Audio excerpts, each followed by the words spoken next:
घोंसले के भीतर दो नन्हे बच्चे चिंकू और पिंकू भूख के मारे बिलख रहे थे। मम्मा, भूख लगी है, क्या कुछ खाने को मिलेगा मम्मा?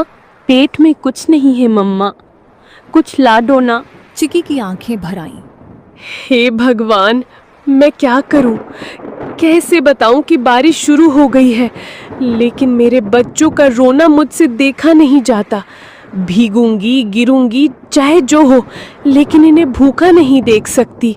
रुको मेरे लाल, मम्मा कुछ ले आएगी, चाहे जान ही क्यों ना चली जाए।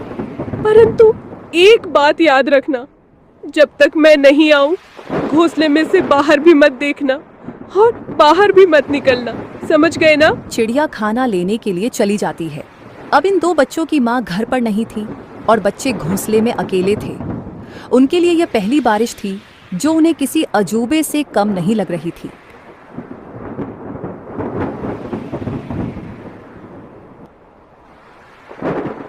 चिंकू बार बार गर्दन बाहर निकालकर देख रहा था। अरे ओ पिंकू, सुन रे, ये क्या चीज ऊपर से टपक टपक गिर रही है? कोई रो रहा है क्या? पिंकू घोंसले के कोने में दुबक कर बैठा था। अबे मूर्ख, रोने की आवाज नहीं है ये, बारिश है बारिश, आसमान बरस रहा है। पर ये आवाज कितनी डरावनी है, और पानी, इतना सारा पानी कहाँ से आता है रे? मत देख बाहर, मम्मा ने कहा था बिजली चमकी तो घोंसले समेत भस्म हो जाओगे। चिंकू सहम गया। हवा के साथ पानी की बौछारें घोंसले तक पहुंचने लगी थीं। दोनों भीगने लगे। मम्मा कब आएगी पिंकू? भूख लग रही है यार, और डर भी। पिंकू कुछ नहीं बोला। उसकी आंखों में चिंता थी।